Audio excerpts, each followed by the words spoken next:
Hi all, welcome to Athira inspire.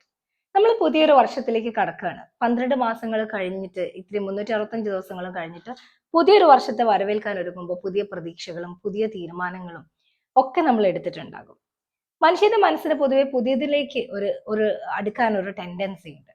അതിലൊരു പുതിയ notebook വാങ്ങിയിട്ട് ആദ്യത്തെ അക്ഷരം എഴുതുമ്പോൾ, അല്ലെങ്കിൽ നമ്മുടെ പേര് എഴുതുമ്പോൾ അതിൽ ആദ്യത്തെ ഒരു ലൈൻ എഴുതുമ്പോൾ ഉള്ള ആകാംക്ഷ പോലെ, അല്ലെങ്കിൽ പുതിയൊരു ഡ്രസ്സ് വാങ്ങിയിട്ട് അതിന്റെ ടാഗ് പൊട്ടിച്ച് ഇടുന്നത് പോലെ, നമുക്ക് പുതിയത് എന്ന് പറഞ്ഞാൽ എപ്പോഴും ഭയങ്കര ഇഷ്ടപ്പെട്ടിട്ടുള്ള ഒരു സംഭവമാണ്. അപ്പോ പുതിയ കാലത്തേക്ക് നമ്മൾ പോവുകയാണ്, അല്ലെങ്കിൽ പുതിയൊരു വർഷത്തിലേക്ക് കടക്കുന്ന സമയത്ത്, പുതിയതായിട്ടുള്ള ന്യൂ ഇയർ റെസൊല്യൂഷൻസ് എടുക്കുന്ന സമയത്ത് നമ്മുടെ ചിന്തയിലുള്ളത് പഴയതൊക്കെ കഴിഞ്ഞു പോയി എന്നുള്ളതാണ്.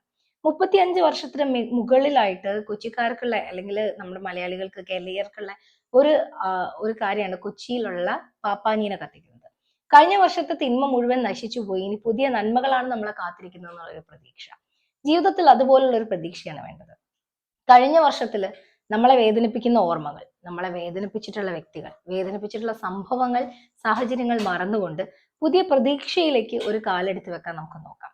എല്ലാ പ്രാവശ്യവും നമുക്ക് മനുഷ്യന്റെ ജീവിതം എന്ന് പറയുന്നത്, നമുക്ക് ടൈം മെഷീനും ടൈം സോണും ഒന്നും ഇല്ല അല്ലെ. തിരിച്ചു പോയിട്ട് അതൊക്കെ മായ്ച്ചു വന്ന് രണ്ടാമത് അവിടെ നിന്ന് റീസ്റ്റാർട്ട് ചെയ്യാൻ ഒരു ഹിസ്റ്ററി എന്ന് പറയുന്നത് നമുക്കുണ്ട് എപ്പോഴും. അപ്പോൾ ഈ ടൈം മെഷീൻ ഇല്ലാത്തതുപോലെ, തിരിച്ചു പോക്ക് നമുക്ക് സാധ്യമല്ലാത്തതുപോലെ, പഴയ ഓർമ്മകൾ അവിടെ എവിടെയുണ്ടോ അവിടെ വെക്കുക. പുതിയ വർഷത്തിൽ എടുക്കുന്ന ഏറ്റവും വലിയ തീരുമാനം എന്ന് പറയുന്നത്, എന്നെ സംബന്ധിച്ച് ഞാൻ എടുക്കാൻ വേണ്ടി പോകുന്നത്, എപ്പോഴും സന്തോഷിക്കുക എന്നുള്ളതാണ്. എന്ത് സംഭവിച്ചാലും സന്തോഷിക്കാൻ വേണ്ടിയിട്ട് തീരുമാനിക്കുക. ജീവിതത്തിൽ നമ്മുടെ കൂടെ ആരുണ്ടെങ്കിലും ആരില്ലെങ്കിലും, നമുക്ക് എത്ര സമ്പത്തുണ്ടെങ്കിലും എത്ര നമ്മൾ ദാരിദ്ര്യത്തിലാണെങ്കിലും, സന്തോഷമാണ് ജീവിതത്തിൽ ഏറ്റവും വലുത്. വളരെ ധനികരായി ജീവിച്ചിട്ട് സമാധാനവും സന്തോഷവും ഇല്ലെങ്കിൽ അതിനെ കൊണ്ട് എന്ത് പ്രയോജനമാണ് ഇപ്പോൾ നമുക്ക് കിട്ടുന്നത്?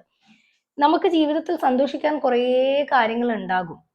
പക്ഷെ അതിൽ സന്തോഷം കണ്ടെത്താനാകാതെ എപ്പോഴും സങ്കടപ്പെടാനാണ് നമ്മൾ തീരുമാനിക്കുന്നതെങ്കിൽ, മറ്റൊരാൾക്കും എന്ത് ചെയ്യാൻ പറ്റില്ല, നമ്മളെ സന്തോഷിപ്പിക്കാൻ സാധിക്കില്ല.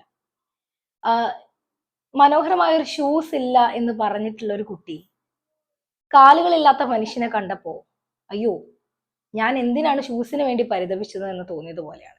ജീവിതത്തിൽ എന്തൊക്കെയുണ്ടെന്ന് കണ്ണ് തുറന്ന് കാണാൻ വേണ്ടിയിട്ട് നമ്മൾ എന്ത് ചെയ്യണം? കാണണം. കാരണം നമ്മൾ ഇന്ന് അനുഭവിക്കുന്ന നന്മകൾ, നമ്മൾ ഇന്ന് ആസ്വദിക്കുന്ന ബന്ധങ്ങൾ, ഇതൊക്കെ കാണാനും കിട്ടാനും ആഗ്രഹിക്കുന്ന ഒരുപാട് പേരുണ്ട്. ജീവിക്കാൻ സാധിക്കാതെ, ഒരു നന്മയും ഇല്ലാതെ, കയ്യിൽ ഒരു 10 രൂപ എടുക്കാനില്ലാണ്ട്, ഇഷ്ടപ്പെട്ട ഭക്ഷണം സമ്പത്തുണ്ടായിട്ടും അസുഖങ്ങൾ കാരണം കഴിക്കാൻ സാധിക്കാതെ, സ്നേഹിക്കാൻ മക്കളോ പേരക്കുട്ടികളോ ബന്ധുക്കളോ ഇല്ലാതെ കഷ്ടപ്പെടുന്ന ആളുകൾ നമ്മുടെ ചുറ്റുമുണ്ട്. അതുകൊണ്ട് സന്തോഷമാണ് ജീവിതത്തിൽ ഏറ്റവും വലുത്. ഈ പുതിയ വർഷം സന്തോഷത്തോടെ ജീവിക്കാൻ എല്ലാവർക്കും സാധിക്കട്ടെ എന്ന് ആശംസിക്കുകയാണ്. അടുത്ത വീഡിയോയിൽ വീണ്ടും കാണാം. അതുവരെ